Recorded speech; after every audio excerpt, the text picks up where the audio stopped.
Hello everyone, welcome to the 5th round of the UCI Downhill World Cup from the Whoop UCI Mountain Bike World Series, and we are in a brand new venue for the 5th round here in Thuile in Italy. Q2 sessions underway now. My name's Rick McLaughlin. Joining me in the booth for this one is no other than Josh Carlson and Nico Mullally. And boys, I think it's fair to say this is a session that not everybody will be excited to be in. I don't think so. I think the riders want to get through Q1 and not have to do twice the work today, especially on a track this long and physical. Yeah, we see Remy Tion on track currently. So we should point out riders in Q2 are off in 30-second intervals. So we will do our best to bring you as much of everyone as we can. There'll be a bit of back and forth along the way. But Josh, this track has lived up to all the billing, hasn't it? It's just superb up there. It's lived up to all of it. You can see how much effort and preparation's gone into this track from the incredible trail crew here in Thuile, especially a bunch of local trail builders and course designers, which is incredible to see this mountain come alive. We've been here for a few years for Enduro, 2014, 2016, 18 and 21. And to now be here for a Downhill World Cup and see a track that is iconically Thuile in every possible way is pretty cool. It's really, really Thuile, isn't it? As you say, we've been here for Enduro World Cups, Enduro World Series in the past, and this is so just characteristic of the place itself. They've not tried to reinvent the wheel on this one. Course designed by Enrico Martello, and I know our very own Rory Cunningham has been back and forth to this place 3 or 4 times as well, helping with that. Steepest ever World Cup track, Nico, as well. Wow, that's impressive. I can remember some pretty steep ones. Yeah, no, it's just total aggro from top to bottom as we see Remy Tion, as I say, on track now for Axis Intense Factory Racing. No finals yet for Millie this year, Nico. It's not gone her way so far, this new format. Yeah, hopefully she can change that today. She's an aggressive rider, always one of the faster women in practice, hits some of the sections better than anyone. I just think it hasn't come together for her in the race runs. And she's had a bit of drama in the qualifying too. Today she had a bit of a mistake in the lower shark fin.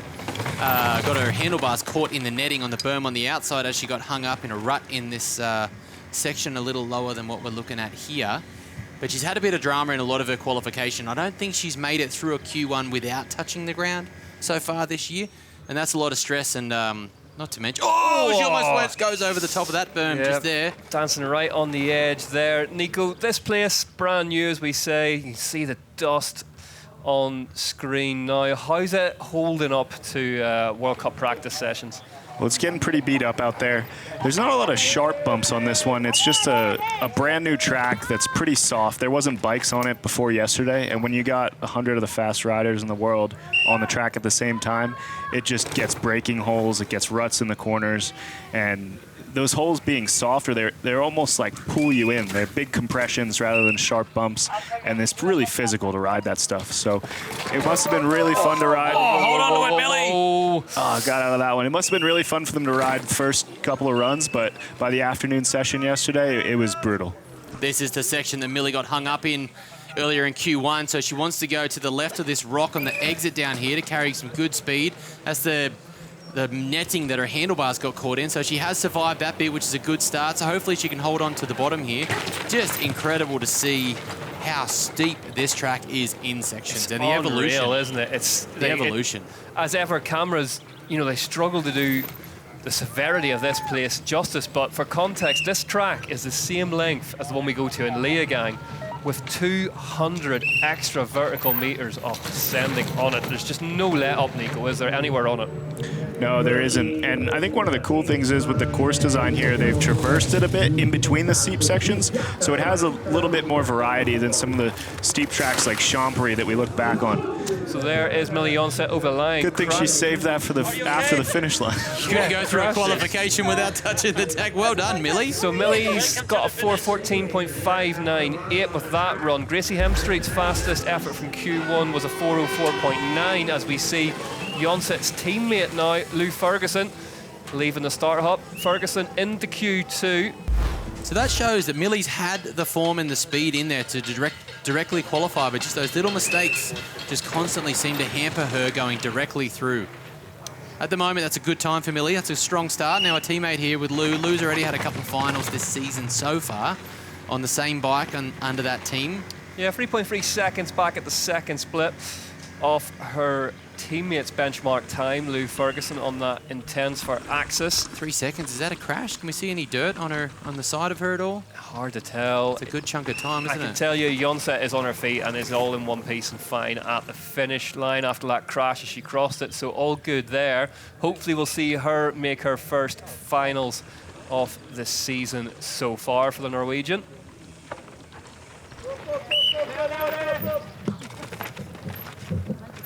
Look at the shadows. As we get into the afternoon here in La Thuile and the dense forest, it's real difficult to notice the blown out dirt and that really bright sunlight and then back into the deep dark forest. It's a really hard contrast for our riders to manage. She found a second here, Lou Ferguson. Just over, actually, 1.3. The soft camber here is one of the more technical sections with a few lines on the track. We saw Millie have a little bit of a bobble there. I think that one will play a part in the race. Even those ruts, look at those ruts kind of starting to bake in through the middle there. Not too many hard-packed ruts out there. It's a little softer in a lot of places, so those middle hard-packed, you know, concrete-style dirt ruts can really be quite off-putting as you come back through the lower section. Real moon dust surface through this section as well, Nico, isn't it? Sort of shifts around underneath you. We saw a lot of riders, 5.2 back now at split 4. We saw a lot of riders this morning on things like Maxxis high rollers and so dry tyres, but with very widely spaced knobs, and that's kind of what you're looking for here, isn't it? Because is a regular dry tyre going to be spaced enough to be able to dig into this stuff? Or there'll be certain sections where there's pros and cons to each tyre choice, but I think this track being brand new, there isn't really that hard base. It's mostly soft, where a more open tread pattern is going to penetrate that soft dirt. 6.7 seconds back, but into second place currently, so she's okay. So a reminder then, the top 5 from this session will join the top 10 from Q1 as we see Sasha Ernest for Trek Factory Racing leave the start hop. Ernest, young Kiwi, got a couple of big wins a couple of years ago on the toughest tracks of the year that season, so hoping to go well today. Ernest, 10th and a 14th from the 2 finals she's made so far this season at round 2 and round 4. And she's had a turbulent season so far, stepping into the elite. She had a bit of a head knock and a slight concussion earlier in the year in Leogang, was it? I think so, yeah. And now recovering reasonably well to step up to the elite ranks and really find that speed. This is not going well, though. 15.7 back at the 3rd split for Ernest. Looks like something's going on up there. That's a good chunk of time in that 2nd and 3rd split. The 2 key parts of this track. She didn't lose too much time in between those splits, so it looks like a bit of a mistake in that split 2 there. Can't really tell how dirty the riders are, if they may have had a crash or not, but on a steep track like this, sometimes they get caught up in the net, caught in a tree, something that costs them a lot of time, but they're not visibly dirty, and we didn't see it on screen. Quite curious to see how that left-hander shakes out in the afternoon, because that inside rut's definitely catching a couple of our elite athletes. Catching them out there. A tricky one because there's so much debris from it being fresh, little rocks everywhere beside the main line, that riders are going to want to skip these holes and get outside the rough main line, but it's the surface of it just isn't good enough to push on, so it's a tricky balance. Just caught a glimpse there of Frida Ronning leaving the start hop. One rider to go after her, which will be Valentina Roa Sanchez. So Ronning was faster up until split 2, but it's moved back slightly. And we can see now here at the finish line, Phoebe Gail has just gone fastest in this session. So the top 5 currently sitting at Gail, Johnson, Clavel, Ferguson, Bonnard. Tell you what, this is good for Frida. She's riding real well here. She got outside of that hole that you mentioned, Josh, in that left turn. She was wide of it, which was a smoother line for her there. So as ever with Q2, 30 seconds between each rider. So there is a bit of bobbing and weaving and back and forth on our part. We'll do your best to keep you updated ahead of the big show tomorrow. Finals here in La Thuile. The 20th time the UCI World Cup has been to Italy. 3.3 seconds back at split 4 for Ronning. So top 5 currently, there's confirmation. Gail, Johnson, Clavel, Bouladou and Ferguson. 6.7 seconds separating them. So it is the British rider Ferguson who's on the bubble now in 5th. And she is 6.7 back. Is Ronning going to go in? Does so. 3.5 back. Nico Mullally nodding his approval. Yeah, she's been so close all season, so she'll make it in with that. There's only one more rider to go. She'll be top 5. Yeah, first finals of the year for Frida running coming up. Great to see, Josh. Great result and a great place to do it. I mean, I feel like this place here is such a downhill specific race. I understand they're all downhill World Cups, but we've seen such a variation the last couple of rounds. We've had Poland, we've had Ludenviel, Leogang, Val d'Isole, very physical in all different aspects. Here, it's this iconic new age downhill track. It's fresh, it's raw, there's so much going on, there's so much to think about with bike setup, tyre setup, we're at altitude. That's a really great result for Frida and great for her to push her way through to her first final of the year. And cool to see Lou Ferguson celebrating with her as well, even though she's just knocked her out of qualifying. And we are working on putting something together for that fastest Q2 time of Phoebe Gail, which was a 4:14.5 for the Orbea FMD Racing. So Gail continuing her streak. It's another good time from Phoebe that's really right in the realm of that top 10 elite women's time there. We saw Veronica Vidman come down with a 414.1 for ninth in Q1, and Monica Hrasnik had a 416. So those 14-second times from Phoebe and Millie is a good, solid result for this afternoon. Not to mention a backup from the first qualification run earlier today. Look at the mountains here. Yeah, absolutely stunning, stunning scenes. So, good bit of perspective there of where we are in the Italian Alps, under some of the most epic mountains you'll ever see anywhere in the world, and we get to race bikes down here. It's pretty cool. Not mad about it. Top 5 from Q1 side. Before we do that, then let's have a look at this session. Gail, Johnset, Clavel, Ronning, Bouladou progress. Top 5 cut by 5.9 seconds, and it's Ferguson, Bernard, Land. First time we've seen her this season. Sasha Ernest, Soline Besson. Michaela Parton, 13th in that session. Look at that, absolutely stunning. As Josh says, what a place to ride bikes. The top 5 from Q1 were Hemstreet, Seagrave, Balanche, Hole and Hoffman, covered by just 2.9 seconds. So all to play for tomorrow in the finals here in Thuile, as we get ready for Q2 of the elite men's session. And we've got some pockets of big names, Nico, in amongst this next little lot that are going to put us to the test here in the booth. But all to play for in this one, and as I say, not one that I've wanted to go back to the top for. No, for sure. Q2 is always exciting. It's been a ride for these guys this year, and there's always more good riders than there are positions available to get them through to the final. Well, we can check out Phoebe Gail's winning run from this session. Gail, you know, she's been through Q2 a few times now, Josh, but really impressive that she keeps the head together and keeps up that streak of finals appearances. Yeah, I didn't notice if there was any mistakes in Q1 earlier today, but she's definitely been riding well. I think she likes a track like this that's a little bit more natural and raw and free-flowing. It's good to see her put something down this afternoon. Yep, Make her way through. Look at how loose the conditions are at the top section of the track. And just those big rocks, Nico, starting to come out of the dust now. Yeah, you can see a lot of this track, although it is machine built, it's so fresh that it's soft. You can see the dirt flying up. These berms aren't hard-packed bike park berms. They're berms that have support, the angle for the rider to push off, but they have deep holes in them. They're soft enough that the dirt's flying, so it feels more natural, like a racetrack, than a bike park would. And Josh, to use your favourite word, the ghoulies were coming out this morning. We saw some unlucky guy next to us almost definitely have his foot broken by one as we were walking down. Dude, the ghoulies are legit. There is ghoulies lurking around out here. For the record, a ghoulie is a loose impediment that's been unearthed from the ground beneath us. An impediment, right, but okay. It is aggressive.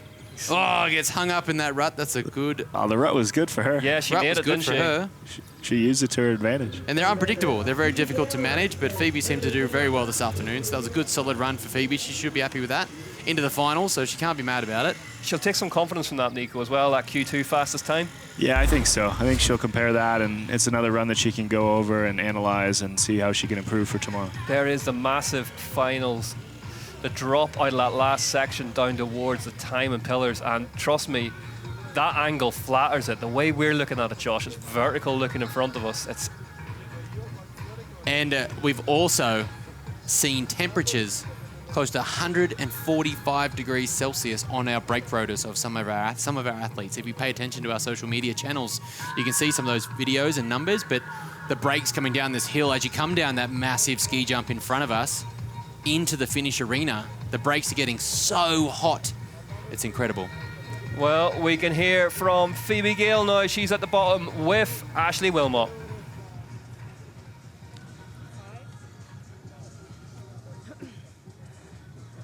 Phoebe, great to speak to you. A solid run there, especially considering you crashed in Q1. Talk us through how today's been. So it's been really good. Q1 was going well, and then I hit the deck pretty hard, like just over halfway around down the track. So yeah, happy with that one. Like, managed to turn it around and get the best out of Q2. So yeah. How would you describe it here? Steep, fast, loose, but it's a really good track. I love having a fresh track. It's pretty special, yeah. Yeah, and something to get your teeth into. How confident are you feeling this week? They're pretty good actually, yeah. I'm pretty looking forward to tomorrow now. It's going to be a good race, I reckon, yeah. As are we. Good luck tomorrow. Thank you very much.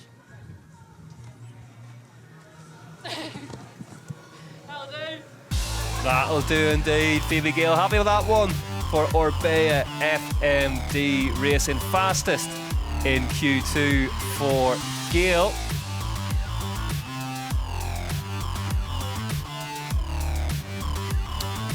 So the order, the results from that session. Top 5 will go through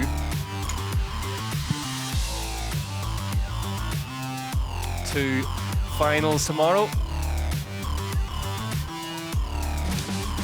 And there is the top of the track. You see the star hop just in the centre of your picture now. So Gail, Johnson, Clavel, Ronning and Bouladou progress at the expense of Ferguson in 6th. There's Q1 results for the elite men. Goldstone, Shaw, O'Callaghan, Bruni, Mays. Great result for Martin Mays, that.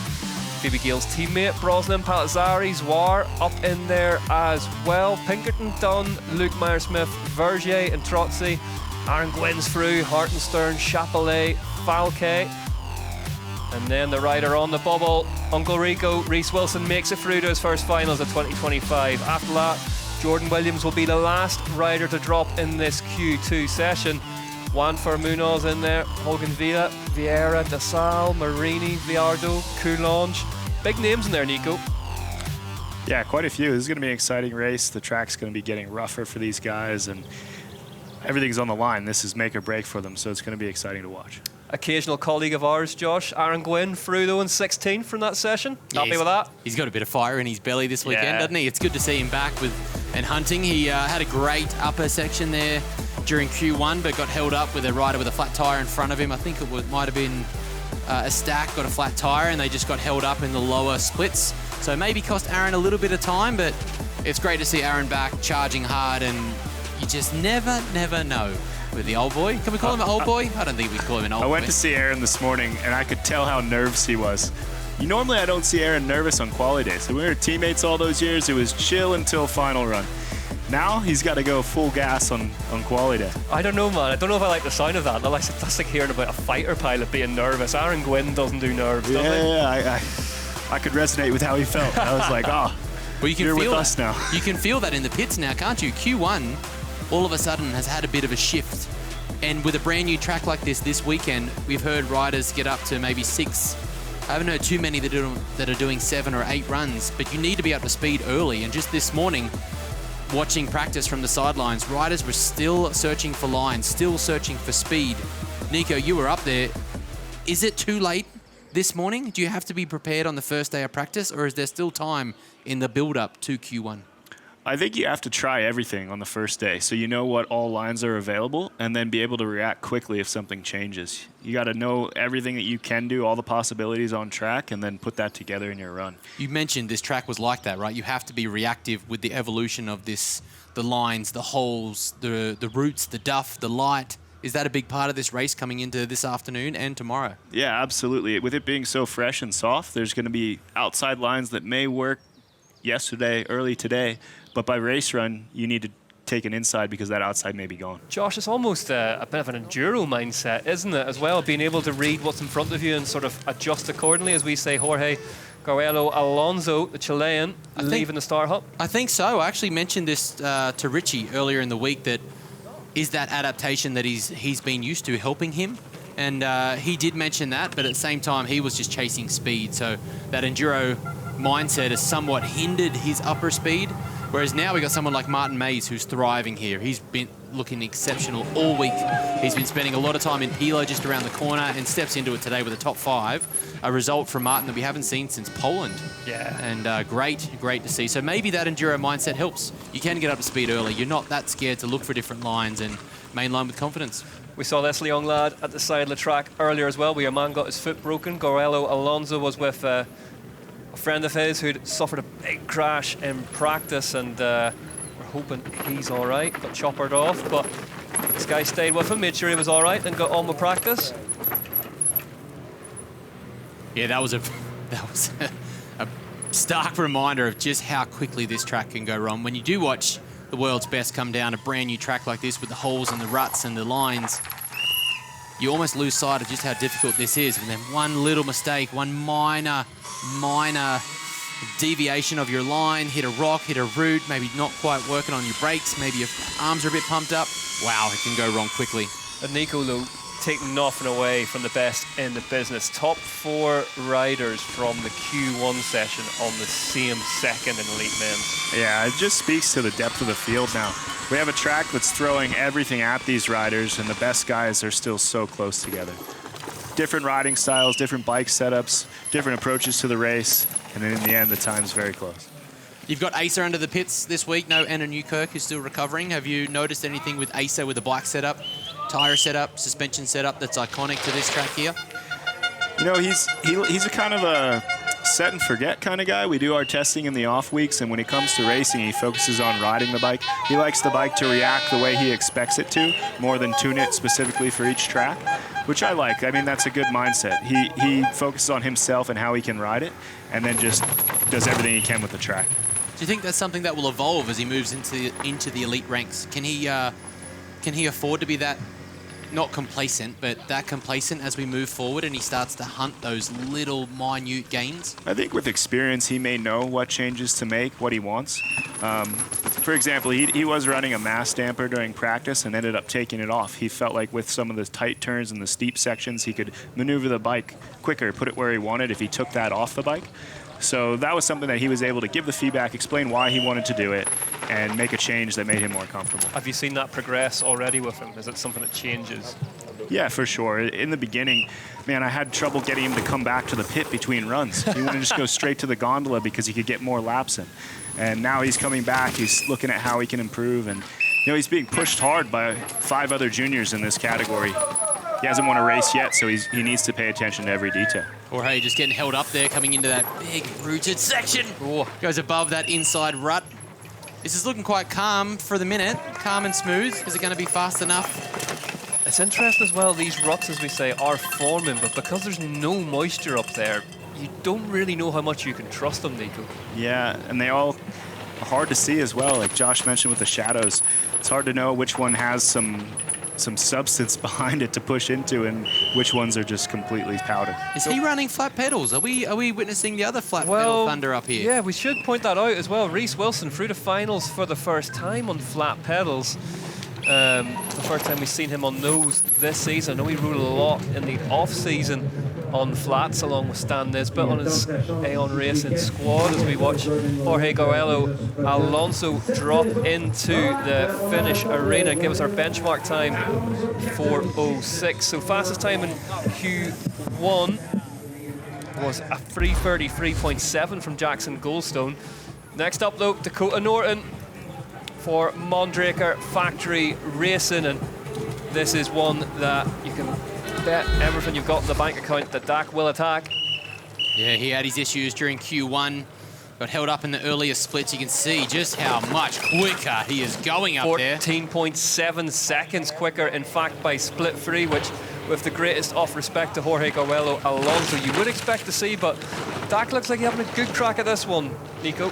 Yeah, he does. It's hard to tell how much he's pushing. 21.8. His body position, yeah, I mean, that's a huge margin.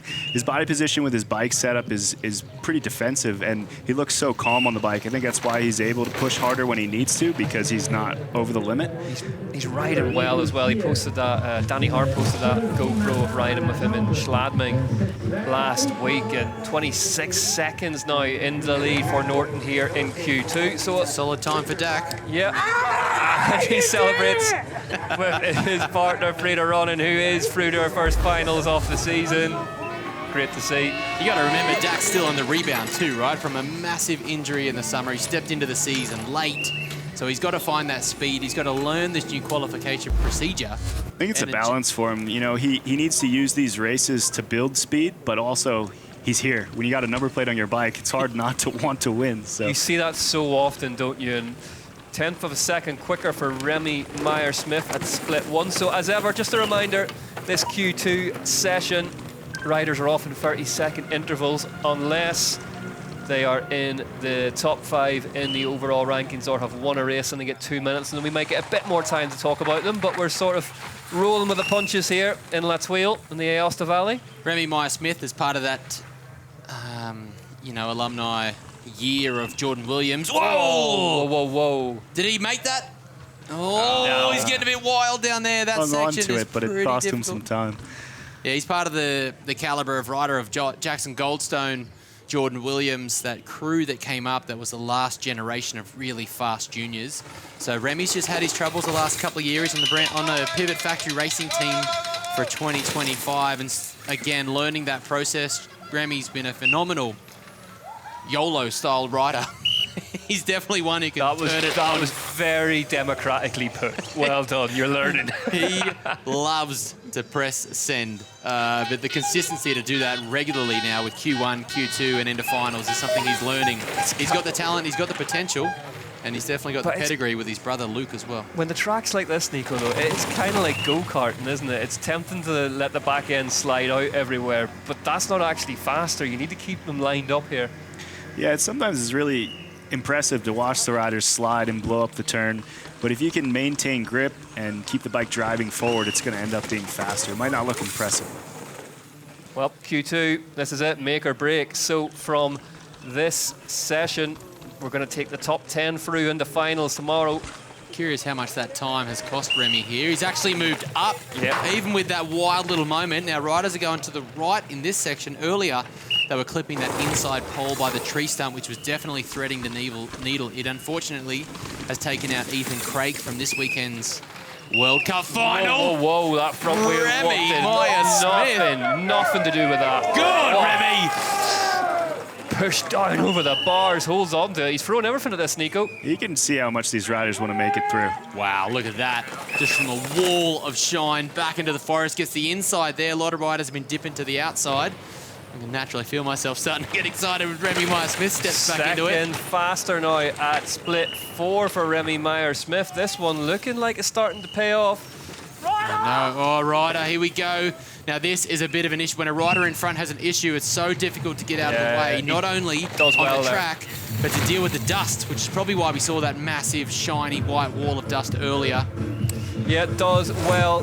The rider in front to get out of Remy Smith's way. He crosses the line, goes 1.4 seconds faster than Dak. Good margin ahead of Dakota Norton, that from Remy Smith. That one might hold up a wee while, Nico. And that's a good time. I think that's going to be pretty tight on the bubble of qualifying, but a good time for him nonetheless. He can look back on a few mistakes in that run that he can improve on as well. Simon Smithstad then from Norway, the Norwegian national champion sleeve on the left-hand side. And this section, Nico, flat out from the get-go, isn't it? And quite hard to judge your speed because it's so wide open. As Josh Bryson would say, straight in, no kissing. Yeah, it definitely is that here in La Thuile in the Aosta Valley. You see this blind takeoff through the Redbull arch, and then you're into the trees and into the steepest UCI Downhill World Cup track of all. World Cup number 219 in terms of downhill here this weekend. 8.4 seconds back from Smestad. It's really cool to see this modern track, how wide it's marked. Where they built it, a lot of it's been designed to have such a wide section of track where riders can take so many different lines.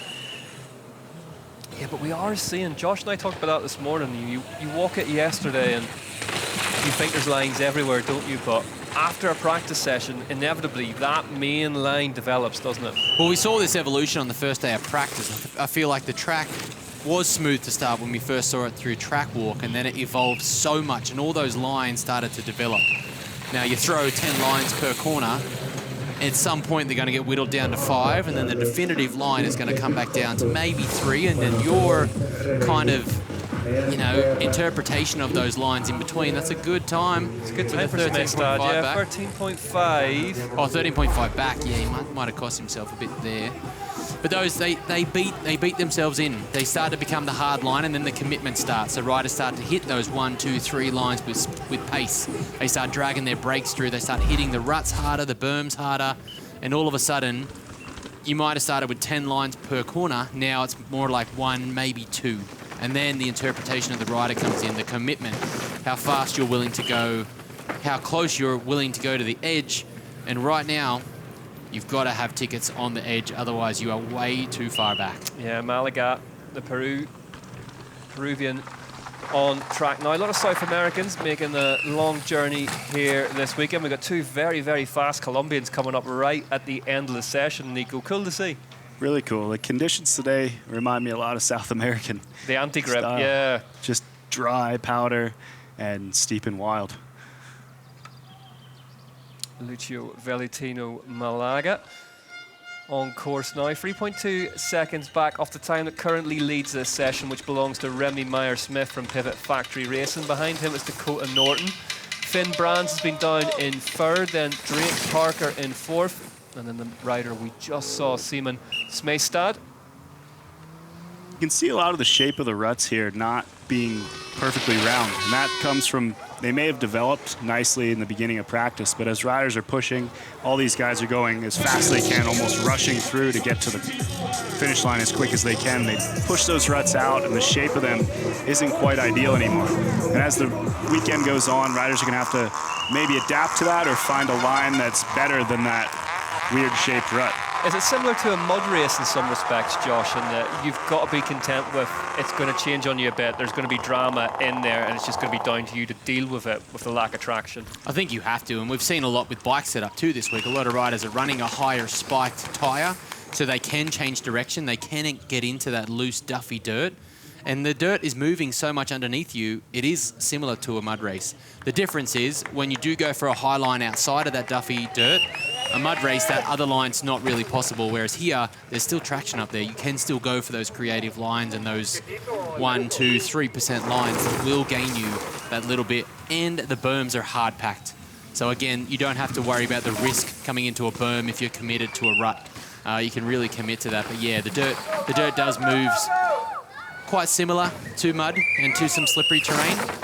Just the speeds are much, much higher. Yeah, Nico, Josh mentioned earlier in the broadcast about, you know, brake temperatures up around 130, 140 at the finish line. How tough has this place been? I mean, you've had a front row seat in the pits. Are brakes getting eaten alive? You know, our guys have been doing pretty well on the brakes. I'll say they're pretty good at braking, but on the side of the track, I can smell a lot of brake pads burning. Yeah. You can smell a lot. When Richie came past, it smelled like a semi-truck coming down a mountain. Hannes Lehmann leaves the Star Hut then, German rider. Yeah, I mean, there are a lot of awful things to be in the world, but a set of brake pads attached to a bike underneath Richie Roode would not be something you'd be wanting to be. And a track like this, I mean, we've seen the last couple of rounds, you've got to generate speed, hold your speed, whereas here, I think you've got to manage that speed a little bit more, which comes down to the brakes. And it's not just as simple as coming into a corner, grabbing your brakes. Now, they've got to anticipate what's coming so they can carry speed through the corner. So managing that brake, you have to brake early, something that, you know, Sam Hill was extraordinary at. He was always amazing at braking in points that you didn't even know existed. Here's a good little one for you. I was going to save this for tomorrow, but I may as well give it to you now. Reece Wilson had a little phone call with Mr. Sam Hill earlier this week to discuss flat pedals and different little setup tweaks and different little changes, and I mean, it's worked out for him through the finals. It's worked out. If anyone knows flat pedals, it's Sam, that's for sure. I'd love to know the insides of that conversation. We're going to snoop around at that later. Sam's just got himself a brand new e-bike from the Empire Cycles crew in Western Australia, so Sam might be coming back. Oh, I think Sam Hill on a track like this, Nico, that would be the one, wouldn't it? That would be the big ticket. Iconic. I mean, I remember watching videos of him in Pila just down the road when he won that race. Man, what's been 20 years ago now. And so exciting to watch his riding style. Honourable shout out for one of my favourite bike film sections, Ben Reed in Pila in 3-minute gaps. So good. Hannes Lehmann crosses the line, but yeah, Baltic in Pila was magic. I was a big fan. That's a good time from Remy. That would have put him just outside of the top 20. So remember, he's just got to get inside of that time there. Next up, Jed Stanton, one of your compatriots. Josh, tell us what you know about him. Yep, Jed Stanton, not scared of a suicide no-hander, and unfortunately he's got come undone in one of the early sections here. Jed's made the effort to come over with the Rogue Racing crew, and unfortunately he's been caught out as he comes into the woods there. That is quite a tricky section. Stanton he down, seems to be okay. Down and out here in Thuile. Looks like he's all right though, thankfully. Just kicking the front wheel back in line. Nico, that section, zero grip down through there. Yeah, that's right where it gets into the more technical part of the track. The top's pretty wide open, and he just must have come into that turn a bit hot, got into the shadows, and slightly offline. The grip's not as good when you get slightly off the line. So that was Nicola. Let's have a look here. That went past him. Let's have a look where did it go wrong, Josh. He looks like he got a little bit offline coming in there. Just pushed the front. Fair, he got out of that pretty well. Pushed the front. It falls away into a big rut, and there's a bit of a hidden pocket there as he comes around the right-hand corner. Next up, though, Commensal Schwalbe by Les Ors, Antoine Pieron. What a time this guy had in Val di Sole Trentino last time out, Nico. Yeah, actually heartbreaking for him. You know, he was second at the third split of the race and ended up having a mechanical flat tire. So he's going to want to show everybody what he's capable of here this weekend. There's the top 5 so far then. Remy Smith, Norton, Metcalf, Lehman, Brands. So riders in 30-second gaps in this Q2 session unless they have won a previous round or in the top 5 in the overall ranking. So we're jumping around a little bit, but if I'm right, Josh, we are going to see a bit of Antoine Pieron's run. With riding like that, I do want to see a bit more of it. Yeah, that line up the top there was 3 lines that were developing through practice again and through early qualifying. There's an inside we can get up high, but if you can commit to the outside and almost jump and double through, it can bring a lot more speed down the straight. Now, it's only early, so you do have to stay calm at the top, which is maybe part of that. Bit of a scando for Antoine coming through here. It does feel, Nico, doesn't it, that there's a bit of energy behind this young man. Yeah, absolutely. You saw him jump down that section there. It's really hard to tell how gnarly that is from this angle, but jumping off that wall, it takes a lot of commitment. It is full chat. We witnessed Ronan Dunn pull it off earlier, Josh. The two of us were sort of slack-jawed after it. It's so blind. And so in this section here, the doubles and the lines coming down through here and the selection through. Now, this is a section we were talking about earlier. It had so many options earlier in the week, but now that hard-packed line starting to develop, that race line starting to develop, and now it's up to our athletes to commit and push through that central predominant line, you would say. 1.4 seconds at split 2 though, Nico. 55 kilometers an hour through the trees. Pieron wants to make the finals again here. Yeah, it looks like he's right where he needs to be to try to make this top 10 today. It's interesting, he and his brother have such a different riding style for, you know, coming from the same family, same upbringing. It's such a lot of training together, it's right? It's a funny sport like that because the all-runs are very different as well, aren't they? Even though they're very, very close in every sense. And I would say Antoine and Baptiste are probably a little more similar than Emery. But Antoine holding it down at the moment. He's got a good chunk over Remy Smith right now through split 2. He's just approaching the end of that split and gets through the steepest section that Enrico's. It was his favourite part up there. Oh, no! Oh, Antoine Pieron down despite being up at the third split. Oh, devastating. He was holding that gap 1.4 seconds really, really nicely, but that just shows you how quickly it can go wrong here in Thuile. Now, I wonder if he came in there and got a little bit hung up by that light that light in that open section can be quite tricky to navigate, especially as he drops down lower. Ah, what a bummer. Next up, Austin Douly, Pieron's teammate. First race back for him this year. He had a broken hip preseason training, and he's a big prospect, one of the best up-and-coming U.S. riders. Yeah, he had a big season last time out, didn't he? He did. He had a few top 10 qualifying runs last year. I think even a top 10 finish in Leger last year. So he's really on the up and up, and hopefully he can start building again this season. This will be the first race that he can build from. There's a strong US downhill contingent coming up. Do you feel somewhat responsible for that, Nico? Yourself and Aaron, almost like the last strong American generation of downhill riders, and now there's a next generation coming through with one of your stabled athletes? That's a lovely question he's asked you there, Nico. Go on. I'm really proud of these guys, like I get to see them out there carrying the torch, and hopefully Aaron and I led by example and inspired these guys to take it from here. Inspired these guys to take their chains off? Maybe. Yeah, we had the chain off drama. Thibaut Deprella last time out in Valle Trentino. Deprella straight through the finals for this one. Douly looking good here though. 0.8 of a second back at the first split. Let's see what the second one tells us, which is inbound any second now. Crosses at 2.8 back though, Josh. Mightn't be his day today. Mightn't be his day at the moment. Hopefully he can pull something back together. He's just getting hung up a little bit through those upper corners, so I'm curious to see if he can loosen up a little bit in this lower section, but it could just be that return to race pace, a little bit of pressure there, a little bit of stress as he comes into Q2 again. If this is his first return back from a big injury, he's got to learn the pace, he's got to learn the commitment, and as we've seen, the commitment has changed. This season. It's really, really stepped up. The anxiety and the pressure and the stress of this scenario is something that a lot of these young athletes really need to learn, and they need to learn quickly. We say that, Nico, again, top 4 all in the same second in Q1.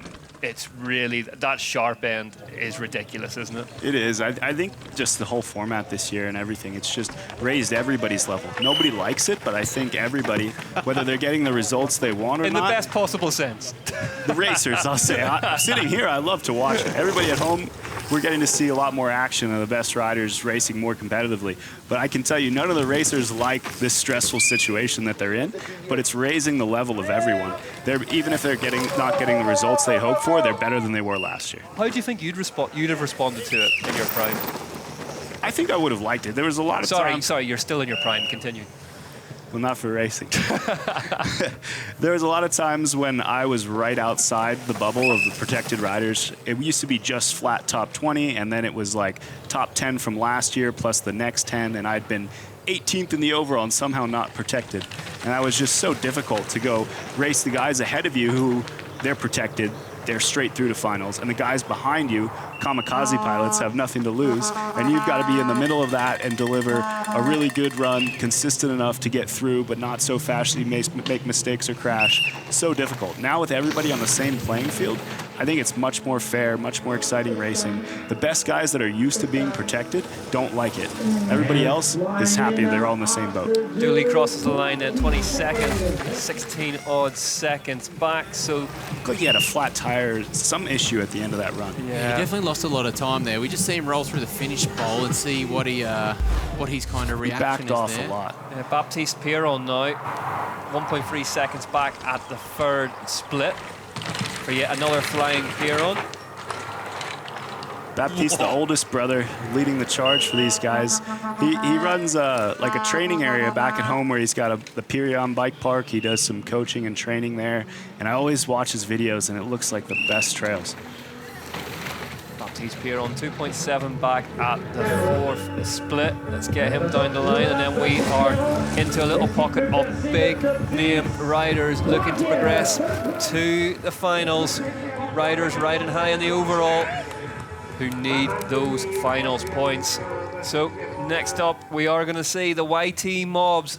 Andy Kolb, a man who, I mean, let's face it, is always smiling, but the smile on this guy's face throughout this week has been, I mean, he's sponsored by Schladming, he's from Schladming. This is a track very much cut from the Schladming cloth, Josh. Look at the scenes up there. Massive, wide open, flat corners. deceptive. They're so difficult and blown out up there, and that shale we were talking about earlier, that movement of the dirt underneath your tyres, is a difficult scenario to manage.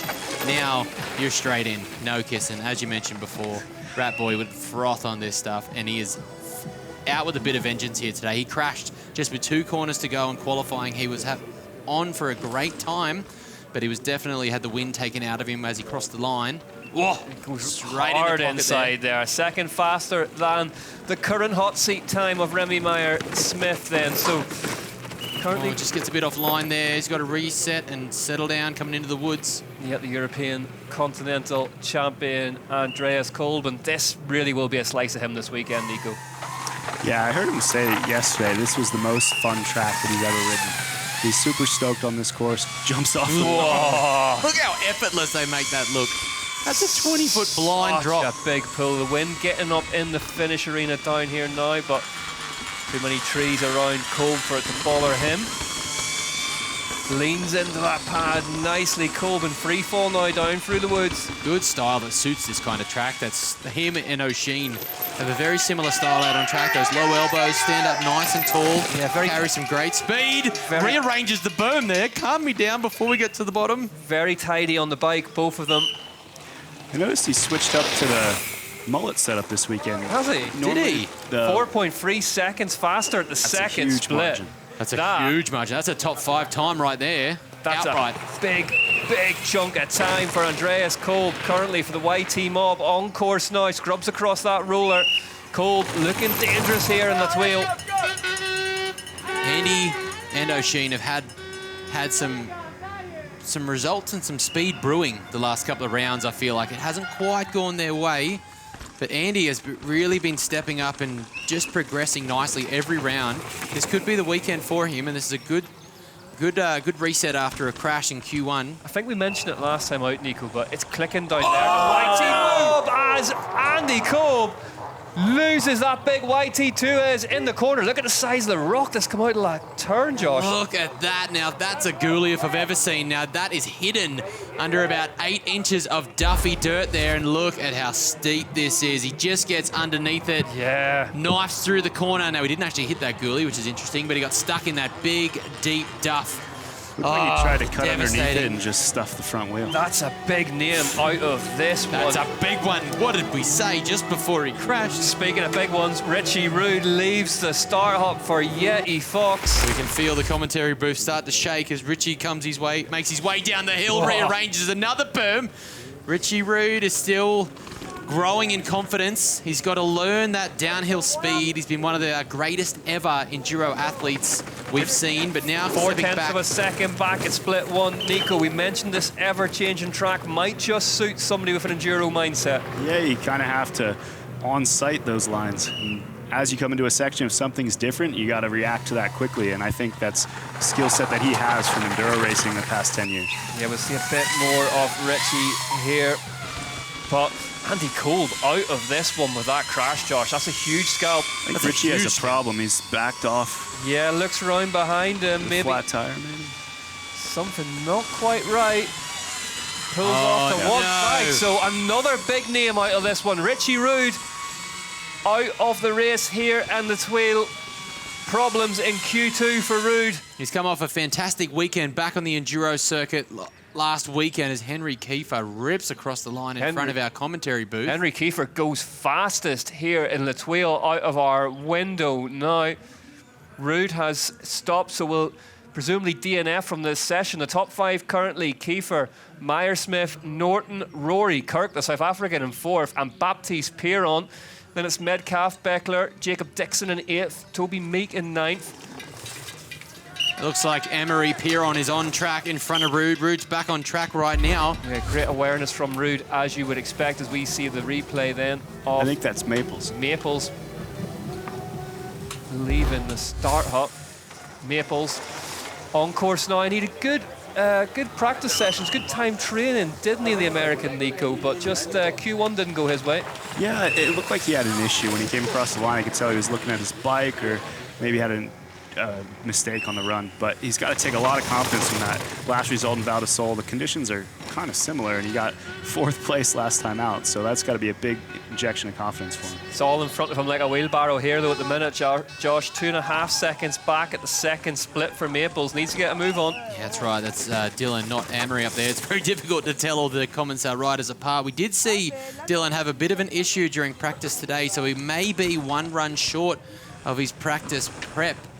In saying that, Henry Kiefer has put down a very strong run. So 2.5, 3, almost 3 seconds back here. It's still within touch for a qualifying time here this afternoon. Dylan Maples has really stepped up for that Commencal team with an injury to Emery and been putting in some great results round after round here. And he is definitely not scared of this section. Henry Kiefer, though, fastest currently as it stands, was fastest in time training, Kiefer, as well. Fresh off his first podium in Leogang, so the German going extremely well here. Aggression from Maples, though, Nico, as we've come to expect. Yeah, sections like this, these steep pine forests, I've seen him attacking these over the years quite a lot. He's found some time, Josh, as well. 2.1 seconds now. Yeah, you can see that aggression really start to step up in the bottom here, so maybe a slight little mistake that cost him a bit of time earlier. Maples really been growing into that role too. He's not the secondary rider in that team anymore. He's not the young pup. He's one of the stars of the Commencal muck-off team as he comes across the line with a solid Q2. Where does he stack up? 0.3 of a second back from Maples, though, into how much time he brought place. back as well. Angel Suarez, Alonzo then for Frameworks. Dev Racing. Angel's had a tough year. He's had a few injuries, broke a rib in Poland, and then Ludenbiel put out his shoulder trying to ride through that broken rib. So he's been up against it, but I commend him, man. He's not feeling good and giving it everything he's got. And he had a big crash yesterday in this corner just in front of us now. No, sorry, this next corner coming up. Yesterday he got pushed over the berm, slapped the dirt pretty hard, so it's good to see him recovering and just trying to rebuild that form and speed. Having Angel at the races is such a benefit to our team. He helps Asa so much. He's like an older brother, like a mentor to him. So even if he's not able to compete at his best, him being out here is a real benefit to us. And he is one of those riders, Nico, isn't he, that you just... It's just been injury frustration. You wonder what the career could have been without the injury. Absolutely. If you watch him ride a bike, his technique is so good, always. Into 4th place for Angel Suarez. Alonzo then 2.6 back. Happy with that, team manager? I'm happy with it, man. I'm happy he came out here and gave it his best, and I think that's going to be right on the bubble, maybe just outside of qualifying, but he gave it everything he had. Now here is a rider who is not only lighting up 2025, he's lighting up this place this weekend. Joe Breeden on course now for Axis Intense, player manager. As outside of our commentary booth window, Andy Kolb and Richie Roode have just rolled down out of this one. But Breeden, Josh, we've seen him a few times on course. He's been looking ominous. 0.7 of a second back at split 1. He has been looking ominous, and he's had a great start to the season so far. I mean, once again, Nico will be able to talk to how much effort and you know, energy it takes to run a team like this. He's not only managing his own racing and expectations, but the team's equipment, planning, prep.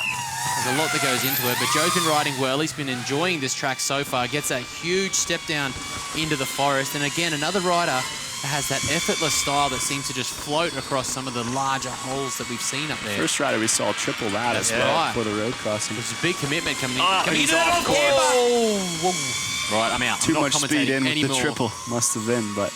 Oh, Joe Breeden out of this one as well. So the steepest UCI Downhill World Cup ever. It's also the section that brought on Hattie Harnden yesterday. Sorry to interrupt. Yeah, it's claiming bodies here and it's claiming big names tumbling out of this one. Joe Breeden in amongst them. Next on course, so former UCI Downhill World Champion Charlie Hatton. Man, when I see sections of course laid out like this one, I always imagine Charlie Hatton just tearing it apart. He looks so good on the steep natural stuff, and he's so composed on the bike as well. I think his track suits him really well. That was a triple that we saw into that off-canvas section with 2 defined lines. Nico, do you think that was too much speed coming into there? You almost looked like you didn't have anything to... And he's hold on to it, Charlie. He's held on to it. You think it was too much speed into that technical little bit? No such thing as too much speed, just not enough control. True. I think he maybe jumped in and just entered that section offline because of that higher entrance speed. I saw Ollie Zwar do the exact same thing yesterday, last training run, and clipped the tree on the inside and threw him off just like Joe did. So I think, you know, it's possible to do. It just takes a lot of execution. But this guy, Josh, he's not had a great year of it, has it? Hasn't gone his way really since that Worlds when he's been chasing it a bit, Charlie. And you can imagine the weight of being a world champion that's never won a World Cup. It's a lot. It's very happens difficult. a lot as well. Happens a lot. He's on a brand new bike for the Atherton team. Not a brand new bike, but a new belt-driven drivetrain that takes a little bit of getting used to. He's now the lead rider on that team. Charlie Hatton. I was just about to mention it's great to see him pushing the limits a little bit more. Charlie's been known for riding well within himself, and he's always looks controlled, but he needs to find that edge, needs to push that limit a little bit more here. 3 seconds back, it's split 2. Do you think that's cost him a chance of the race, Nico? I think it's going to be a tough order to make it up, but this is going to be exciting to see what he does next. He's either going to back off knowing he lost too much time, or he's going to throw everything at it. So we look back, we do have 10 going through for our top 30 finals, and right now Baptiste Pieron is right on the bubble with a 43.035, just behind Kaya Hearn with a 42.5. He went faster in Q2 than his Q1 run, so it's going to be a tight time frame here. Charlie, if he holds this on 3 seconds back from Henry Kiefer, will get him into the top 5 at the moment, but there's a lot of track left. Yeah, top 5 currently Kiefer, Maples, Meyer, Smith, Wayman, Suarez, Alonzo. Then it's Norton, Kirk, Cruz, Ahern, and Baptiste Pieron. 3.6 back though. 3.9, excuse me, back for the Continental Atherton star Charlie Hatton. So as it stands in Coleboy, Roode out, Breeden out, are we about to see Hatton go out here in the Thuile as well in this bid to make the finals? He's got to keep pushing here. He's definitely looking a little bit ragged. You can hear him breathing hard. Using every millimetre of track there, Nico. It wouldn't be for a lack of trying. Look at him two-wheel drift off that ledge. That takes so much commitment this deep into a run. Great rider to watch, Charlie Hatton. He always has been, and really pushing hard now. Let's get him into this next split and see what it says. 5.1 seconds back off that fastest time off Kiefer, which would currently, as it stands, put him into 6th or 7th spot. So we will take the fastest 10 through from this session in the finals. Top 20 haven't already qualified in Q1. That's good down there. Now we saw in Q1, Jackson Goldstone pulled back 1.3 seconds in this lower section alone. So there's time to be made in those little off cambers. We'll see if Charlie can pull back a little bit of time right now. Hatton crosses the line, goes 7, 4.4 back of that fastest time of Kiefer. So for now, Charlie Hatton is in. Next up, though, Remy Tion. And Josh, this guy moved us back away from the track a couple of times during practice when we walked it this morning. Dude, Remy Tion does things up on the track I only could dream about having the talent to do. There were lines that he was taking up there I didn't even know existed, but it was incredible. Faster by 1/10 of a second at split 1, Nico. He's just an unbelievable pilot, isn't he? It's amazing how light he's able to be on his feet, and I want to say gentle with the bike on such a steep track with so much G-force. He makes it look so easy. Just his touch to the ground is exceptional. Yeah, got his only win all the way back in 2012, Remy Tion, the Frenchman. And on the old Valle track actually reminds me, a lot of those sections remind me a lot of this. Yep. See, he cut inside of that berm there. And that's just what he can do, isn't it? It's just little touches over everything for Remy Tion, Josh. He's just got an attention to detail that's unreal. He does have an attention to detail, and he's one of those riders that spots lines that you don't even know exist. He's on sections of tracks that have been untouched, and a track like this that is so steep and you can have the freedom to explore those lines. It's somewhere where you would expect Remy, goes a little deep there. Yeah. You would definitely expect Remy to thrive, and I think we saw that in practice. He had a bit of an issue in Q1. Hopefully he can pull this back. He's lost 1.4 seconds in that second split. This lower section here, as he comes into the steeps, is really where we saw Remy start to thrive. Nico, is there a risk that you can overthink this track and just try and find all these creative magic lines and just miss out on the raw track speed? Absolutely. I mean, there's certain riders that are always off the main line. They can't do anything but be creative, and I think you you give up that ability to just ride the main line fast with confidence. 2.8 back at the third split, though, Josh. This one is moving away from Pieron. And remember, he did have a massive crash in Ludenville. He got ejected over one of the berms. That section coming into these routes is starting to claim more than one rider. So I'm wondering if some of this track is starting to go away in the later parts of this afternoon. 5.5 seconds is the top 10, is covered by 5.5 seconds. So that's what he wants to get down within, and he's 2.8 back at the third split. He's still charging. You see him putting some pedal strokes in here, so he's going to fight for this. 3.6 up next, Danny Hart. That'll be worth the admission price alone. Danny Hart here in Thuile. Two riders together who pretty much the masters of steep tracks, Pieron and Hart. Is that Remy screaming? I think it was, yeah. Come on, Remy. Remy, Pieron throwing absolutely everything in this one for Jam Factory. Off-road heads down towards the line. Pieron crosses it and goes into 8th place. 4.1, so not right on the bubble, but not far away from it either, Nico. Yeah, that's going to be a tall order to get in. Next up, though, Henry Kerr. We talk about guys that are off the main line. I think on Reese Wilson's team, you get a fine if you ride the main line. We've seen Reese taking some lines that literally almost took out some people's feet. Well, I am hearing that Danny Hart had a flat. Is why we didn't go to his run, so Hart could well be out of this one as well. We'll get you an update on that. 0.4 of a second back at split 1 for Henry Kerr, but some of the biggest names in the world coming unstuck here in Thuile. Some big ramifications for the overall from this session, Nico. Absolutely. I think it being a fresh track, there's more variables than normal. There's, in this section in particular, I noticed a lot of rocks underneath the loam that riders couldn't even see that ended up being a tall curb that were flatting everyone who hit it. So a lot of riders with mechanicals or just lines going away from them, like we saw what happened to Kolb, keep them out of the final. 1.3 seconds back at the second split for Henry Kerr for Aon Racing. How did he keep that upright, Josh? Dude, that is such a key bit. We heard from Matt Walker during practice, those little intricate details is what's really making the difference in these splits here.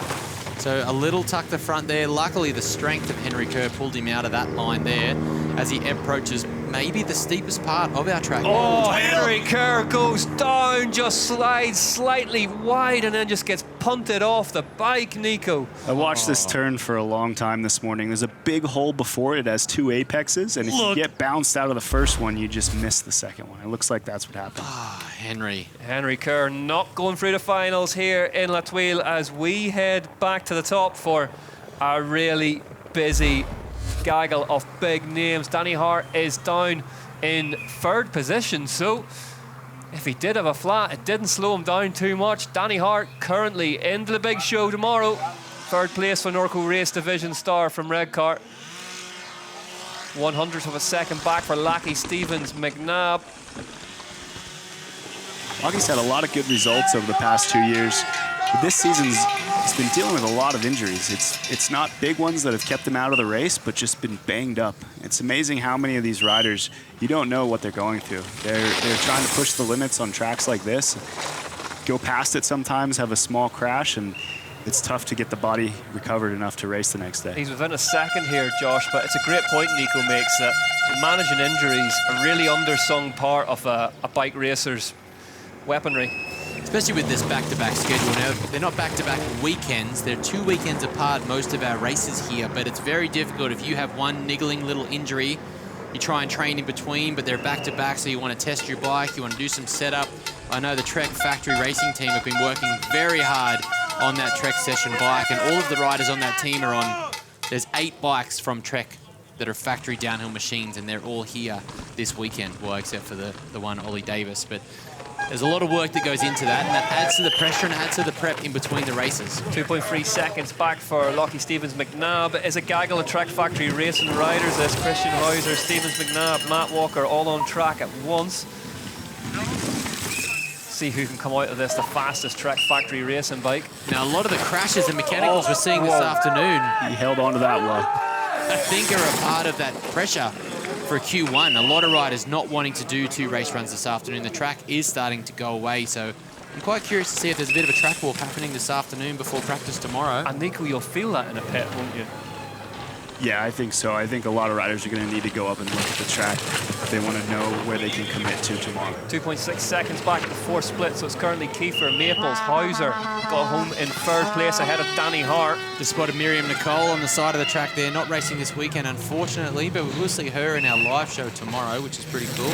Lockie Stevens-McNabb bringing it to the line here today. This is going to be close if he's going to make it through here. Here we go, Lockie Stevens-McNabb comes down to the line and breaks the beam with a 1.6 seconds back into fourth place for Hauser, just ahead of him in third place, so that looks like it might hold up, Nico, to me. That's a close one. I think that's going to be on the bubble. Tehuto Ariki Penne up next for MS Racing, so I'll just run you through the top 10. Kiefer Maples, Hauser, Stevens-McNabb, Hart, Meyer Smith, that time holding up nicely. Luke Wayman's got down into 7th place for Continental African. Miguel Suarez Alonzo in 8th. Then it's Sloan Carter and Dakota Norton, one of the first riders we saw this afternoon, in 10th place. So just a reminder, riders often down in 30-second intervals in this Q2 session. So there's a bit of jumping back and forth from us, but we'll do our best to keep you on track. And Josh, it's been a really eventful session this so far. Very eventful. May be an indicator of the altitude here and the physical nature of this track. It's very difficult to lower your adrenaline and cortisol when you go through Q1 and get into Q2 this afternoon. The stress and the pressure and the altitude here, there's not quite as much oxygen in your blood, which affects your recovery and your cognitive function. 1.2 seconds back at the second. Not the knuckle you want to clip coming into there. That's a good 50-foot step down there, and with the steep terrain before it and after, really adds an element to that makes it very difficult to manage. 1.2 seconds back at the second split, but this is another one of those riders just sort of on the cusp of this season, Nico, isn't he? Yeah, when everything's been going well for him, he's had some of the fastest splits we've seen. He's just had too many issues, too many mistakes that have held him back. I really think this light's starting to wreak havoc too. It must be casting some big shadows in these big pockets, especially going down with how steep this section is. It's starting to get shadowed in from the hillside as the sun dips behind us. As it stands then, 3.9 seconds is Dakota Norton's gap in 10th place back to the session leading time of Henry Kiefer. So that is what these riders will be shooting to get inside to knock Norton down. He is the rider on the bubble at the minute. Remy Tion in 11th will not make it through the finals either. Not going to be Tyrion's day on a track he would have backed him on. 2.8 seconds back at the third split. 10th fastest through there for Tehuto Ariki Penne. And Tehuto's had some fantastic moments of brilliance this year, and Ludon Valle was absolutely on fire. Leo Gang again, he had a little mistake in the finals. I think the first two splits in Ludon Valle had the fastest of the whole weekend. In that New Zealand national champs sleeve. There's been some big names have had that sleeve over the years. Really competitive downhill nation, New Zealand. Always has been, always will be. There's Miriam Nicole watching on the side.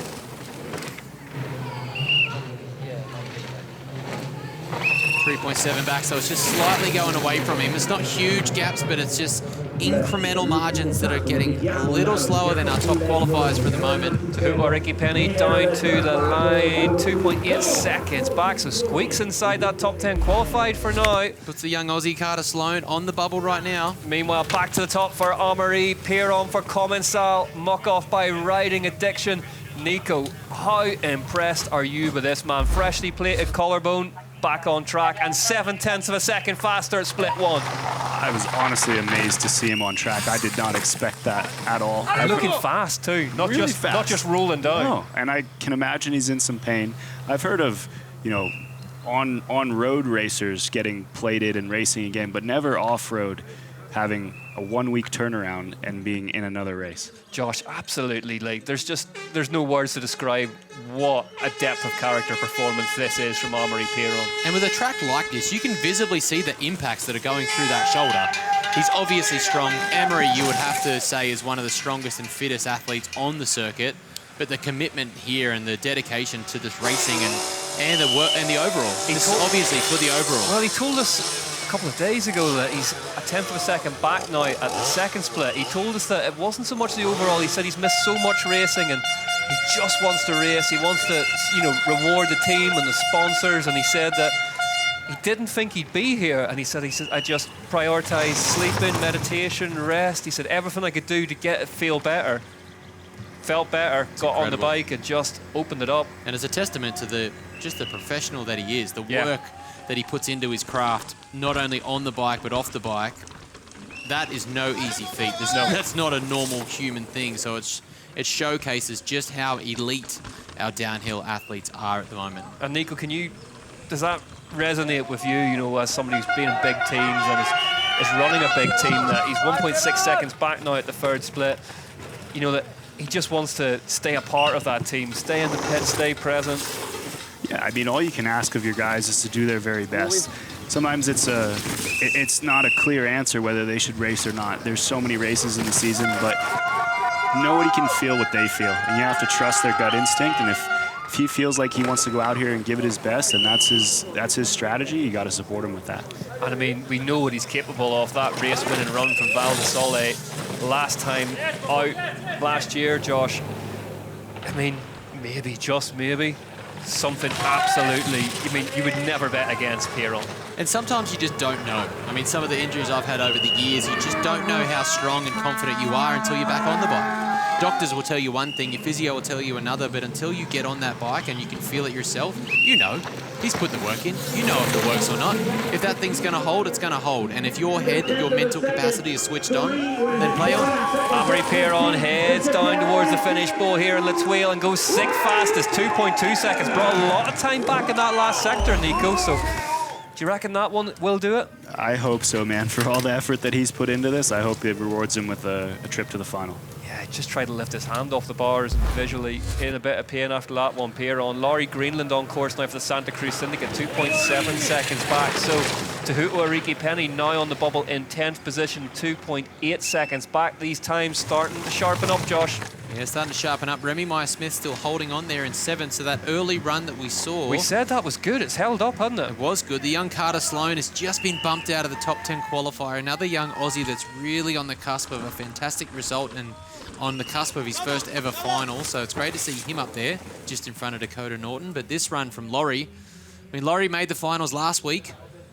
Is he going to have to make it happen this week? The confidence is under that tent with Jackson Goldstone. So do you think he's learning something from Jackson, Nico? Do you think they're going to be passing information around? It's got to help. It's got to lift the atmosphere, hasn't it? Absolutely. They get along so well. They share information. They try to help each other as much as possible. And that goes both ways. 4.3 seconds back at the third split, though, for Greenland. Josh going away from him here. He's going to have a remarkable second half of this one, but he is well capable of it. Former UCI Downhill World Cup winner in the past, Greenland. You know, Laurie's battled a lot with some energy levels, sickness. This format's probably not the best for that. If he can't make it through the Q1, it's got to be tough for him to get these 2 race runs out of a day. He's magic to watch, though, isn't he, Josh? He's got that brilliant, sort of compact, really powerful style. Yeah, and he loves to let it eat, loves to let it dance underneath him a little bit. That Laurie Greenland iconic style of thrashing around on the bike is always a good time to watch. You can hear him breathing pretty hard there, so he's putting some effort into this. It's slightly going away from him. He's 6 seconds back right now. This is not going to be it for the finals unless he can make a miracle happen in the last few corners. 6 seconds back for Greenland, headed down towards the finish arena here. 6.9, the final bell, 25th, will not make finals. So another big name falling victim to the severity and the steepness of Thuile. Next up, though, Benoit Coulange, the Frenchman from Scott Downhill Factory. Let's see how he's getting on. 1.1 seconds back at the second split, Nico. He's got plenty of track to play with. Yeah, he's in touch. If he can maintain this, I think he'll get through to the final. He hasn't quite had the season this year that I think he's hoped for. You know, he won a few World Cups over the past 2-3 years, and he's been so fast. And new team for him, it seems like it's all fitting well. It's just the race runs haven't come together. 2.8 seconds is the margin he needs to make this down with in, Josh. What do you reckon to Benny the Jet this season? Not quite stacking up, as Nico says. I mean, you got to remember, he went from a very comfortable team he was a part of for years. He took a lot of his staff with him. Oh, he just tucked the front a little bit there. He's 3.5 back now, so it's slightly going backwards a little, but he is on a brand new team. He is on a brand new bike. There's a lot of different courses. There's things that you'll learn that you won't learn unless you go racing. So maybe it's still part of that process. Maybe they're still trying to figure out the settings of that bike in a race setting.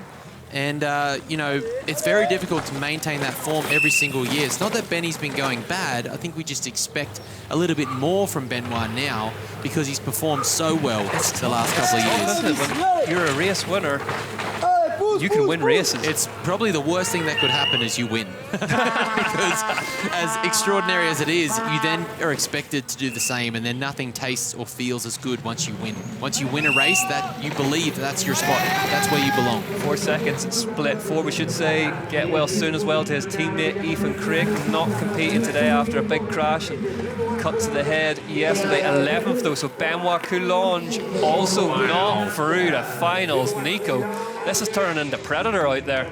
Yeah, this is a brutal session for these guys. High attrition rate here in La Thuile. Kimi Viardot, the Frenchman, and Josh, with the greatest of respect to Viardot, this is much more simple for Viardot than it is for the likes of Benoit Coulange. Much more simple. There's a lot more freedom here. He was up at the first split, and he's only 7/100ths back.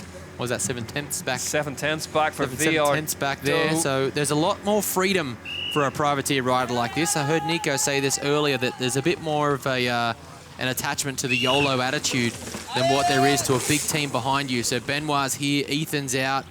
That team is reliant on him to get that result, whereas young Kimi, he can just hit send and hope for the best here. So this is a great result in Q1. He's holding it together. 1.7 back. Viardot goes down though. I am getting an absolute complex here. That section goes low. The high line has not many people have been taking that high line early, so I wonder if there's a bit of a change there, or maybe the landing is catching too many people out, so they've been forced to go the low line. 5 to go after Hugo Marini then. Scott Downhill, factory youngster. He's 0.3 of a second faster at the first split. Left Commensal muck-off for Scott this off-season. Was really widely touted as a youngster, Nico, but it's funny, isn't it? Sometimes they can go a bit quiet and all of a sudden come alive in elites, and that's what they're hoping for Marini here. Yeah, I think all that people saw in him is still in there. It's just not come together the past couple of years, and only takes one good result to turn that mindset around. 2.8 seconds then is a differential between first and 10th place and making through the finals or not. Marini's currently well inside that. He's lower layer on that octane. Yeah, looking Carrying really some good. good speed here. Marini across that big road gap. That is a reach, Josh, as well. 0.3 of a second, so he's held it. He's holding it, and he's holding it on Henry Keefer. And remember, Henry was on the podium just a couple of short weeks ago here. So this is a solid ride from Hugo, holding the weight of the Scott Factory downhill team on his shoulders this afternoon. Yeah, and that's not easy. Ehler, as we say, Craig and now Coulange out of this one, but Vicky Clavel for the Elite Women's did make it through this weekend, so that's one rider through for the Scott Factory downhill team, and let's see if Hugo can hold this. Now, this next section has been claiming more than one rider due to the light, maybe the track going away, the duff. There's so much hidden under this. It's just soft, almost talcum powder style dirt. Marini on that new, as yet unreleased Scott. We're here in Leger. Might well be the place that is previewed to the press. Almost. Officially launched, but Nico, that was nearly disaster there. Another rider that we've seen struggle with that section. It's a compression in a rising left with some rocks in it, and they're crossing that road. It's really hard to spot it too, so it's a tough one with this light. Josh is still looking good though, 0.9 of a second back after a big slide out like that, but Marini is making a really good case for himself to make it into finals here today. Yeah, he's fighting for it, and he's charging hard here. This is looking nice and aggressive. 0.9 back. It's a good time. It's well within touch for second or third fastest this afternoon. He's found 1/10 of a second now, 0.8, a split 4. So if Marini can keep this one rubber side down, and that's a big if given what we've seen here this afternoon in La Thuile. Now this lower section here is somewhat simple, yet catching a lot of riders out for speed. They're switching off maybe a little bit too early. He's brought back a 10th here. He's got one corner to go. Is Marini about to knock Tehuto Ariki Penny down and out of finals? He does. He goes fastest by 1/10 of a second, nearly 2.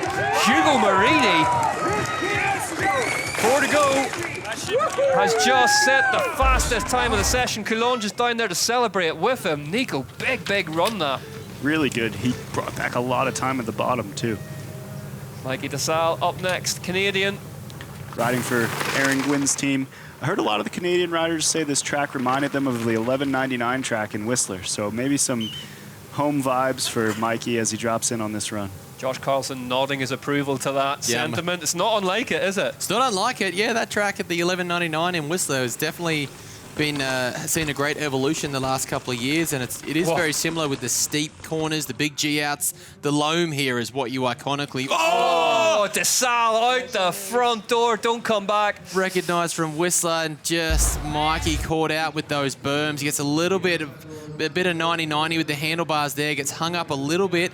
This berm we heard earlier during the day in practice, it was very difficult for riders to manage. We were watching if it was going to hold on there. And now that's another section that's just been blown out and pushed apart, and something the riders will have to pay attention to before tomorrow's finals. Now, Roger Vieira, he was so close to qualifying straight through here. He's into Q2. 0.2 of a second back. Excuse me, I got my maths wrong. 4 to go now, with Vieira being the fourth of those riders, a Brazilian national champion. Another guest spot for him on Pivot Factory Racing. 0.2 of a second back at split 1 for Vieira, and this will suit him, Nico.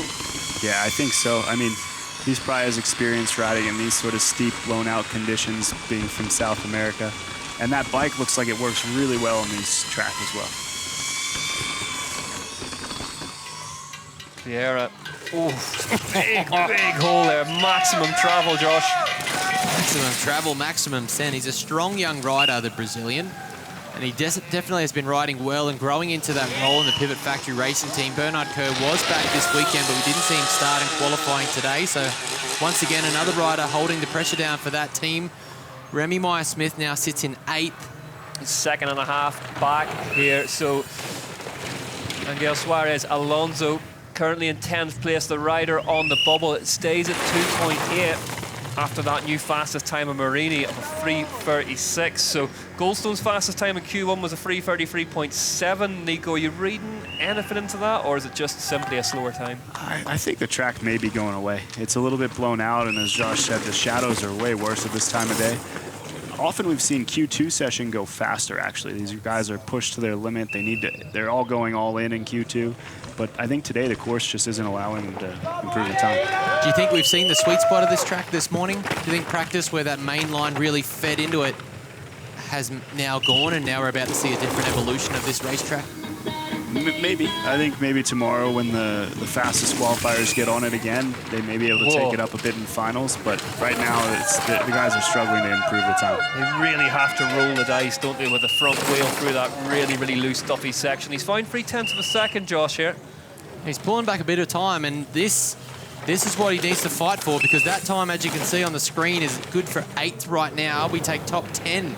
So right now he's going to be fighting with his teammate Remy Smith for that top 10 qualifying spot here. Yeah. This is where it really counts. This is where he needs to hold on and keep charging. As he almost tucks the front of the Ronan Dunn turn there from practice. So he's got a couple of corners to go. This is the bottom of the run.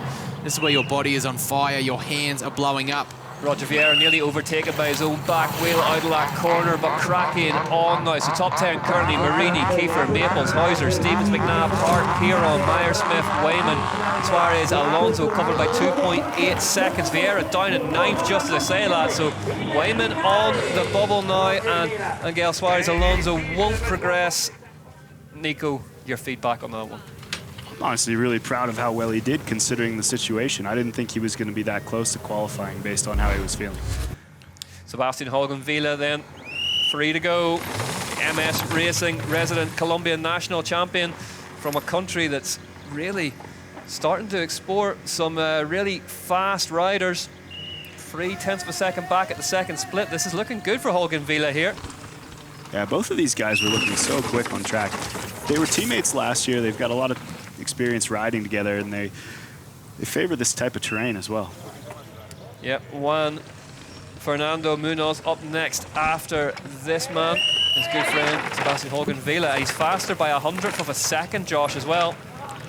He's pushing hard here in those pivotal split 2, split 3.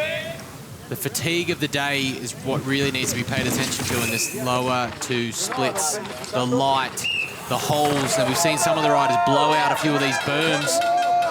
Comes back to that reactive style riding, being able to read the terrain in front of you, look for those holes, or just be prepared and ready. Maybe a little bit of extra body weight on one part of the bike or not to avoid those holes, and not exactly committing to the top part of the berms could be enough, but this is solid here. He's in a good spot for the moment. 0.2 of a second back for Sebastian Valle, having been green at split free, Nico. It's definitely all action, isn't it? Yeah, I mean, all these guys are... Oh, just has to slide a foot off the pedal, but manages to hold on. They're pushing so hard that you can imagine they're going to be kind of yo-yoing down the hill a little bit, where guys will make a mistake, another guy will pull ahead. But I think this should put him in a qualifying position. Luke Wayman's on the bubble, and Valle goes fourth, 0.6 of a second back, so Wayman drops out of this session. Roger Vieira is the next rider up in 10th position. Juan Fernando Munoz for Axis Intense. He's definitely the more committed of the two Colombians we just watched. I expect a pretty exciting run from him. I mean, given what we've just seen, this could be fireworks. 1.3 seconds at the second split. Faster, Josh. 1.3, definitely benefiting from that Joe Breeden confidence in the team. From the growth over the season, charging hard here. Now that early speed, he's obviously riding fast. 1.3 up over someone. He just put his both wheels over the berm and somehow held on to it. You said it earlier, Nico. It doesn't matter about the line, it's about the speed. Yeah, and I guess he's used to putting himself into those situations and knows how to get out of them. Fernando Munoz heading down towards the third split. What's it going to tell us? He's extended 1.7 seconds, so this session coming alive. This is fast at the moment. He's got to hold this on here. This is extraordinarily fast at the top half. Yeah, so 2.7 seconds is the current top 10. To go through into finals. That's what they're shooting for here. Juan Fernando Munoz, though, throwing caution to the wind and having a good go at this one. He really jumped deep into that off camera. You can't tell on camera how many roots are in there and how gnarly it is, but he just completely gapped into it.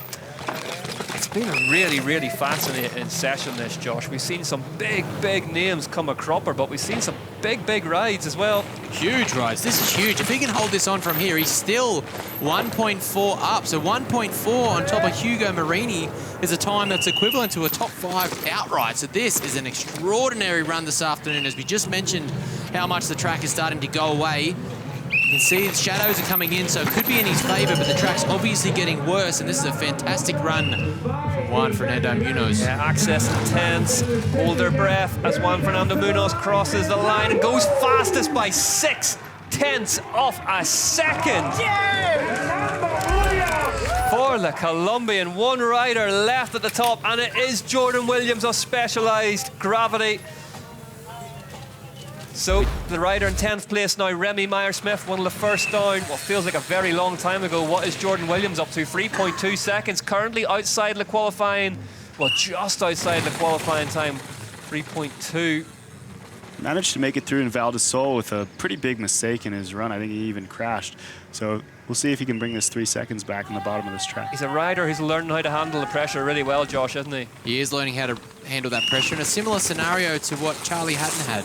He won a World Cup on his debut in his elite season, and now he's had to learn how to manage the rest of the field. He didn't come into the elite ranks in top 10, top 6, top 5, top 3. He just came in with a win, and all of a sudden, that was his jam. 3.4 back at the third split, but Nico, I mean, we're missing Finn Isles due to injury here this weekend, and he got that big contract, Jordan Williams, with Specialized Gravity, and it's on days like today, you need to make it pay.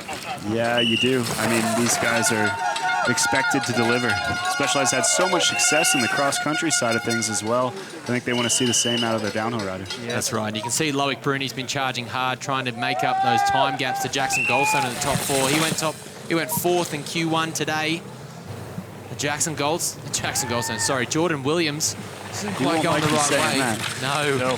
He won't like me saying that. I do apologise. They're all from the same era. It looks like he's made up enough time to put himself in a qualifying position, though. Yeah. If he can hit this last split well, he'll get the job done for the day. Just inside it by 1/10 of a second. That is the sort of margin we are talking about in UCI Downhill World Cup racing in 2025. Jordan Williams getting on a move here. Is he about to go into the finals here in Thuile? Jordan Williams crosses the line and does so. He goes 8th, 2.5 seconds back, meaning that Antoine Pieron in 10th place just makes it through to finals. Remy Smith just misses out. Take a break. What a run from Jordan Williams. Nico, absolutely huge performance. Yeah, we must have had a mistake off camera. I mean, a guy like him is not going to be 3.2 down at the second split without an issue. So for him to put that behind him and get the job done today, well done. Josh, that was one of the most eventful Q2s we've ever had this season, and look at the results of it. Sorry, Juan Munoz takes the win, then it's Marini, Kiefer, Maples, Holgan, Vila, Hauser, Stevens, McNabb, Williams, Hart, Pieron, but the list of names not making it. Dude, look at the people that didn't make. We just saw Remy Smith get bumped out there. We saw Jed Stanton have a hugie, but Jacob Dixon out. Andreas Kolb out. Richie Roode did not make it down. Joe Breeden out. Charlie Hatton out. Remy Tion, Danny Hart, Henry Kerr, Tahuto, Ricky Penny, Laurie Greenland, Benoit Coulange. Wow, the names that are missing out on this final this weekend is absolutely extraordinary and a testament to just how high the level is of racing here in Italy. Nico, I mean, that speaks volumes, doesn't it? The margins are absolutely minute in 2025. Absolutely. I mean, the sport's just continually progressing. I feel like we've said this every year, but it's so tight this year. I feel like we're saying this every round. Yeah. Juan Fernando Munoz, that man on your screen, though. Chapeau to him. Take a bow. What a ride, Josh. That was a great ride to step it up. As you may have heard, we were definitely watching the track deteriorate. It was not getting better. It was for sure getting worse, but he stepped up when it counted and put down a fantastic time that would have put him probably top 10 outright. And that just, I mean, it speaks volumes to the confidence. Do you know what I mean, Nico? He was right there on the bubble in Q1, got back to the top, had a long time to wait for everyone else to get down, and still stuck it in the fastest spot. Yeah, I think he probably knew what he needed to do. That first run, it's rare anybody has a perfect run. I'm sure he knew a few things he could improve, had the confidence to go out there and deliver that run he envisioned, and was good enough to win this Q2 session. And you have to say, Josh, as well, never looked in trouble in it. Rode superbly. Didn't look like he was throwing all the spaghetti at the wall at once. Well, he was definitely pushing hard towards the bottom. We saw a couple of little minor mistakes, but he was well within his comfort. Everything's relative, yeah. Everything's relative. He looked like he was well within his comfort. That's a solid time. So he does qualify now. He'll come down the hill in 21st tomorrow. So do remember that this is qualifying for our 21st to 30 positions. Our top 20 have already made it through, so he'll come down in 21st tomorrow. But if he can replicate a time like that, he'll be in for a great day here. So that's a great result this afternoon and a great recovery for the Intense Factory Racing team. Second place with the Hugo Marini, Nico. Absolutely superb ride from him. Yeah, he looked just like a really solid, clean run from him. Picking up pace the whole way down, and his last split was really impressive. Marini, absolutely superb here.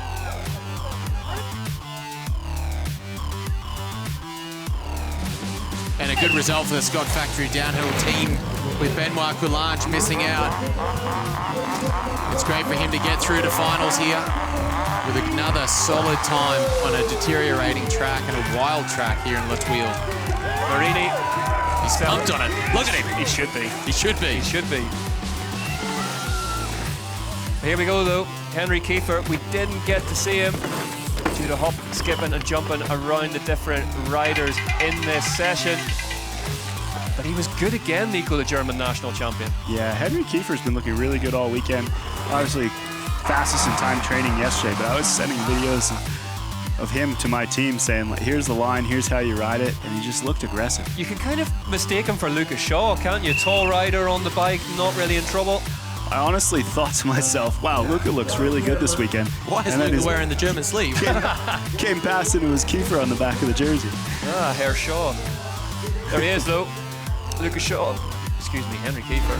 Third place for Canyon Collective Factory team. Tomorrow stacks up like this then. 11:30 Central European time. The junior women get us underway. UCI Downhill World Cup Finals. Elites from 1 o'clock in the afternoon. Monte Bianco looks on. I've been Rick McLaughlin. He's been Josh Carlson, and he's been Nico Malali. Thanks for watching. All to play for in La Thuile at round 5.